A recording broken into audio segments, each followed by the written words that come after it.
Le populisme, ça fait des années qu'il couve. C'est-à-dire, là, il devient décomplexé, le racisme devient décomplexé. Mais ça fait longtemps qu'il y avait cette montée du nationalisme, du populisme, tous les ismes que je n'aime pas. et donc, c'est parti d'un seul constat. Tous les grands écrivains africains, je les ai rencontrés ailleurs que chez moi ou chez eux. C'est-à-dire, il y a un joli proverbe au Maroc qui dit « Elle est où ton oreille? Elle est là ». Donc non, mon oreille, elle est là. Moi, mon voisin, j'ai envie de le rencontrer chez moi ou chez lui. Et c'est comme ça qu'est née l'idée de lancer ce festival, cette idée folle. Et parce qu'on ne mesurait pas l'ampleur de l'importance de l'organisation d'un tel événement. C'était très compliqué. Mais soudain, on a entendu d'autres récits qu'on n'entendait pas à l'étranger. C'était d'autres regards, une autre libération. C'est-à-dire, l'imaginaire n'était pas conditionné par l'autre. C'était l'imaginaire réel, foisonnant, multiple, parce qu'il y a en Occident une espèce d'uniformisation c'est-à-dire on simplifie vite, on dit l'Africain. Mais l'Africain, c'est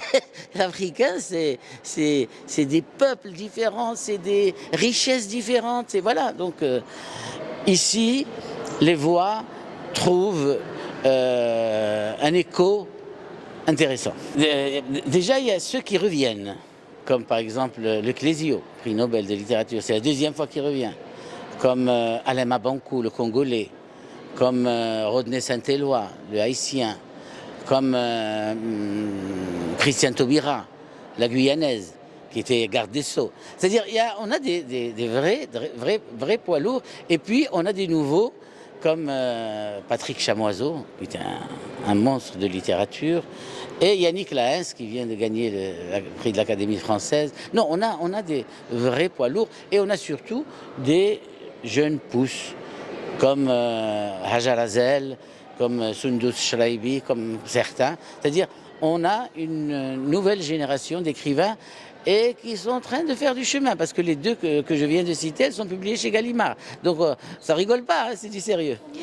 Une fois la thématique choisie, c'est-à-dire imaginer d'autres possibles, le challenge a été, à travers les profils qui ont été invités, qui ont dit oui, il a fallu faire de cette thématique un peu le fil conducteur, et on a essayé comme on a pu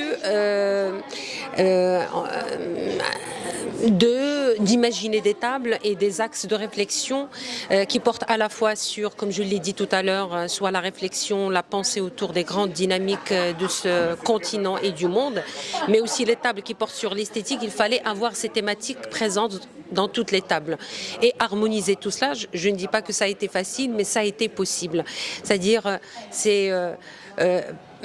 au-delà de la grande diversité de ces auteurs, mais aussi de leurs écrits, c'est-à-dire vous avez des romans, vous avez des essais qui portent sur des thématiques complètement différentes, les fictions aussi parlent d'histoires et de récits complètement différents, mais il y avait toujours ce fil conducteur présent chez tous les auteurs, et ça je pense que c'est un aspect un peu universel, mais universel, j'élargis le sens du mot pour parler du diversel comme Chamoiseau, cette volonté de réinventer le monde, de réenchanter les possibles du monde, elle est présente aussi dans toutes les œuvres. Et tout cela nous a permis, au niveau de la programmation, d'imaginer des tables qui sont à cheval sur la pensée, mais aussi sur la valorisation de l'écriture comme exercice, le geste de l'écriture.